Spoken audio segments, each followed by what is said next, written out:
The night was unusually quiet, not the kind of silence that brings peace, but the kind that makes every sound feel heavier than it should. A distant footstep, the faint creak of wood settling in the cold, the soft rustle of fabric as someone turned in their sleep, or pretended to. Across the American colonies, on a night that seemed no different from any other, people lay awake without fully understanding why. Farmers, merchants, dock workers, printers, enslaved men and women. Soldiers who did not yet know they were soldiers, mothers holding children close, fathers staring into the dark, wondering if tomorrow would feel the same as yesterday. History would later give this moment a name. But on that night, it was just night, a long one. And America had not yet been born. Long before muskets cracked the air at Lexington and Concord, before declarations were written and signatures immortalized, the American Revolution began quietly. It began not with war, but with waiting, with uncertainty, with years, decades of slow, grinding tension that settled into everyday life like a heavy fog.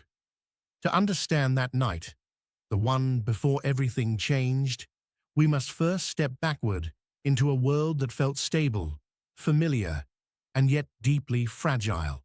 A distant king and a close reality. In the early 1700s, the American colonies were not dreaming of independence. Not openly, not seriously. Most colonists still considered themselves British. They drank British tea, read British newspapers weeks after they were printed, celebrated British victories, toasted the British king in taverns lit by flickering candlelight. The Atlantic Ocean was wide, but loyalty crossed it easily, at least on the surface. The king was far away, but British rule was close. It lived in taxes paid on paper and sugar, in customs officers stationed at ports, in governors appointed, not elected, in laws written across the ocean, by men who would never see the forests, farms, and muddy streets they governed. At first, this arrangement worked. Britain offered protection. Its navy guarded trade routes. Its army fought wars against rival empires, France, Spain, and others who wanted a share of the New World. In return, the colonies supplied raw materials and loyalty. For many years, it felt like a fair trade, until it didn't. The quiet cost of empire. In 1763, the world shifted. The 7 Years' War, known in America as the French and Indian War, ended with Britain victorious. France lost most of its North American territory. Britain stood as the dominant global empire. But victory came at a price. Britain was drowning in debt. The war had been fought, in part, to protect the American colonies. British leaders believed it was only reasonable that the colonies help pay for it. After all, British soldiers had died on American soil. From London's perspective, the solution was simple. From the colony's perspective, it felt like something was being taken, slowly, quietly, but persistently. Taxes that changed everything. The first taxes did not spark riots. They sparked conversations. The Sugar Act, the Stamp Act. On paper, they seemed minor, small fees, necessary contributions, but for colonists, they represented something far more unsettling. These taxes were imposed without colonial consent. No colonial representatives sat in Parliament. No colonial voices shaped these laws. They arrived fully formed, stamped with authority, enforced by distant power. Taxation without representation.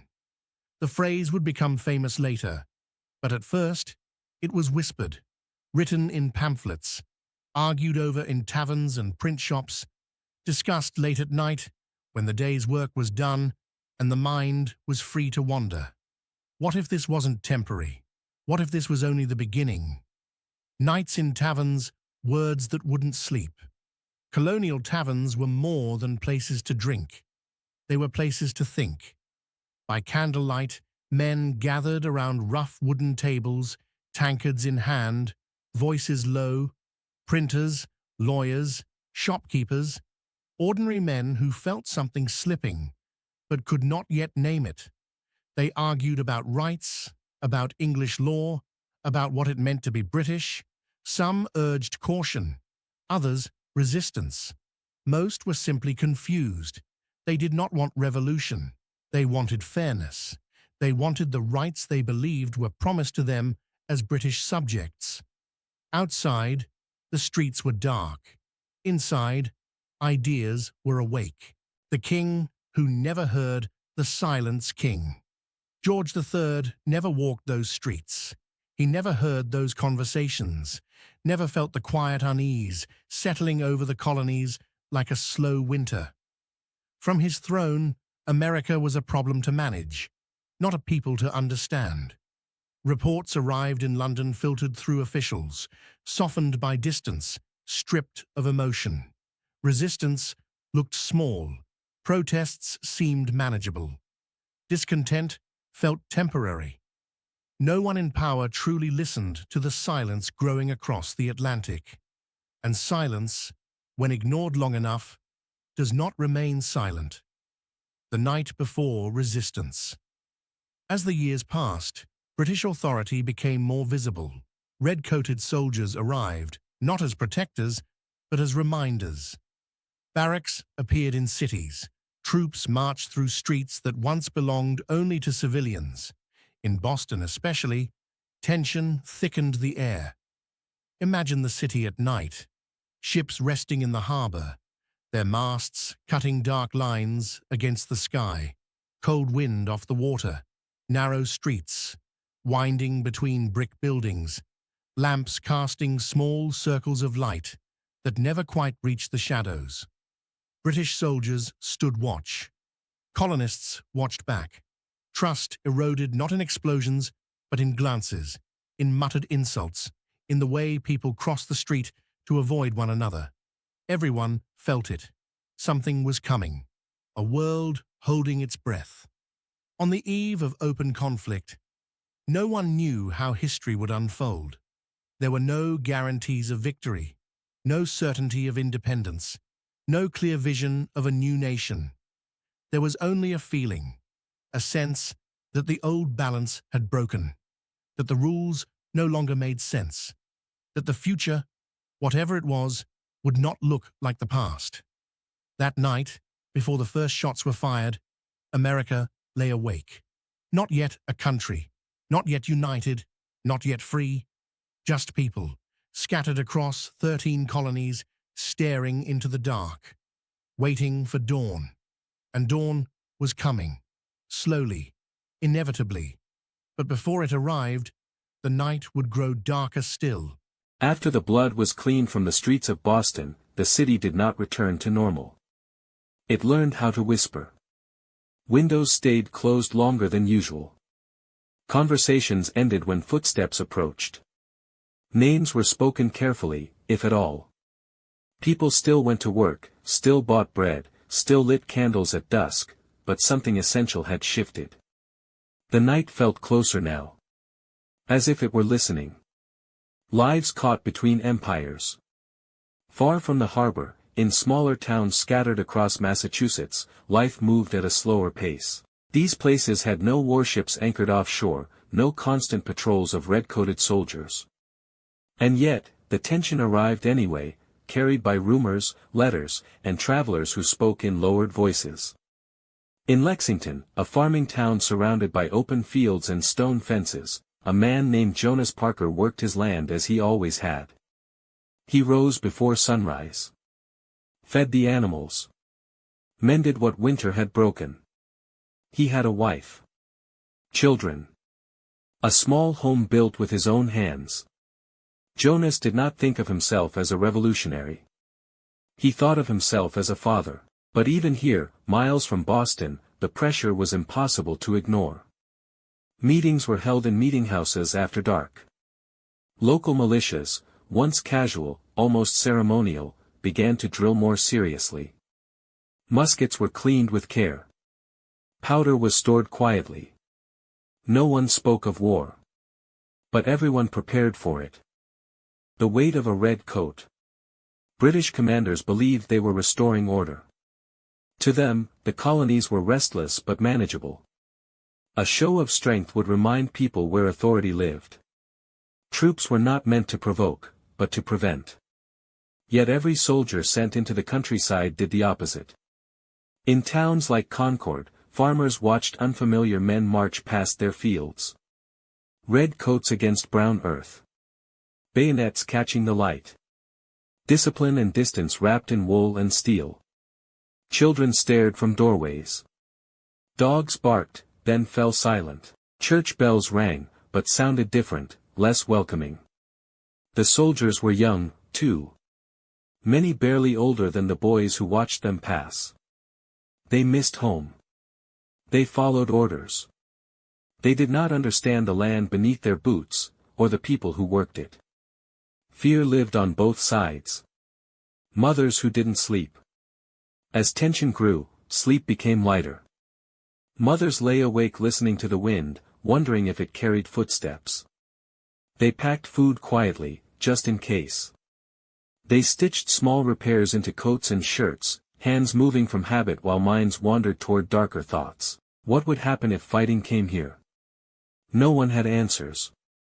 There were no plans for evacuation. No guarantees of protection. Only the hope that reason might still prevail, that somehow, this long night would pass without blood. Hope is hardest to hold when dawn feels uncertain. Orders written in London, carried by midnight. In April of 1775, orders were given. British troops were to march from Boston to Concord. Their goal was simple: seize colonial military supplies, powder, weapons, anything that could fuel rebellion. The mission was meant to be swift. Quiet. Controlled. The irony was cruel, because nothing travels faster than fear. Messengers rode ahead through the countryside, horses breathing hard, hoofs striking frozen ground. Lanterns appeared in windows. Church bells rang not for worship, but warning. Word spread from house to house, from farm to farm. The British are coming. Men who had never fired a musket in anger pulled on boots in the dark. They kissed sleeping children goodbye. Some whispered prayers. Others said nothing at all. They were not soldiers. Not yet. The road to Lexington. Before dawn, the road to Lexington lay quiet beneath a pale sky. Mist clung to the fields. The world held its breath. Jonas Parker stood with other local militiamen on the village green. They did not block the road. They did not advance. They stood because they had been told to stand. Their orders were simple: do not fire unless fired upon. Across the open ground, British troops approached, rows of red emerging through the morning haze. Boots struck earth in steady rhythm. Commands were sharp, controlled. Two sides. Two understandings of duty. One fragile moment balanced between them. Someone shouted. Someone misunderstood. Someone's finger tightened. History would later argue about who fired first. But in that instant, it did not matter. Because the night, long, patient, heavy, had finally reached its breaking point. And dawn, when it came, would not be gentle. Part 3, the shot heard in the quiet world. The first sound was not loud. It was not thunderous. It did not shake the earth or split the sky. It was a crack, sharp, sudden, and brief. And yet, it traveled farther than anyone could have imagined. Across fields and forests. Across oceans. Across time.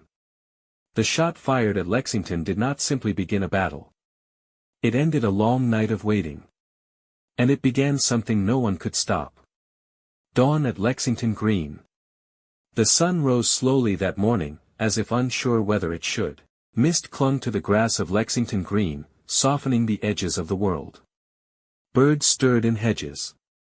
A breeze moved gently through bare branches. For a moment, it almost felt like any other spring morning. Jonas Parker stood among the militia. His musket felt heavier than usual in his hands.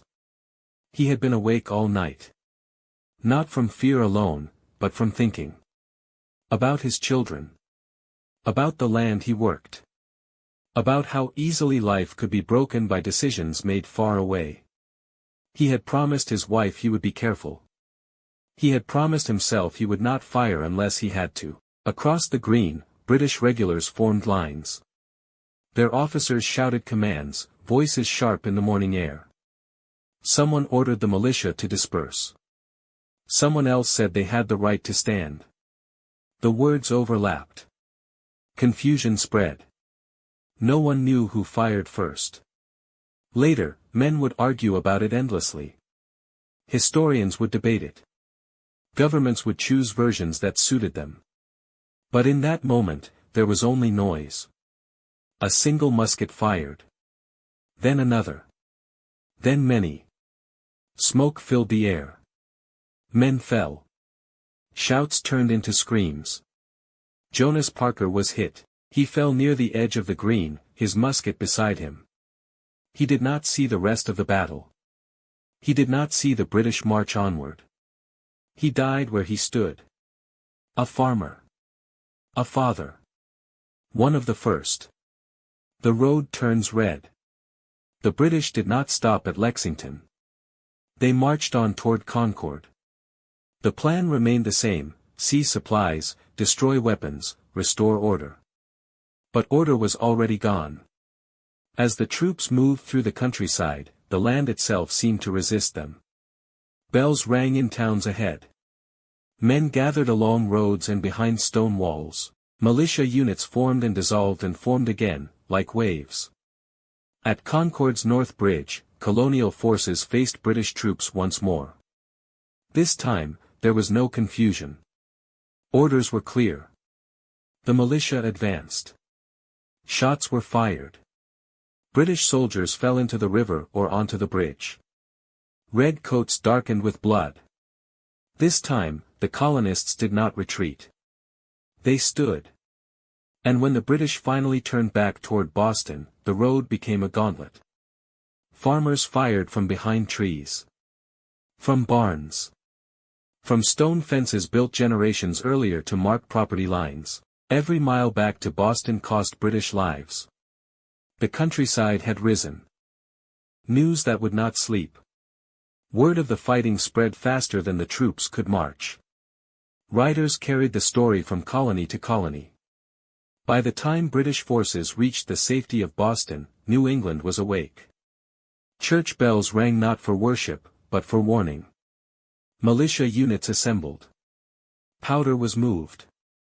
Plans were whispered. People who had once argued cautiously now spoke with certainty. There was no turning back. What had happened at Lexington and Concord was not an isolated clash. It was proof. Proof that the empire could bleed. Proof that resistance was possible. Proof that silence was no longer safe. A continent begins to choose. In Philadelphia, men gathered in rooms thick with heat and tension. In Virginia, debates filled taverns and plantations. In New York, loyalties split families apart. Not everyone wanted independence. Many still hoped for reconciliation. For reason. For the king to listen. But after Lexington, hope changed shape. It was no longer passive. It demanded action.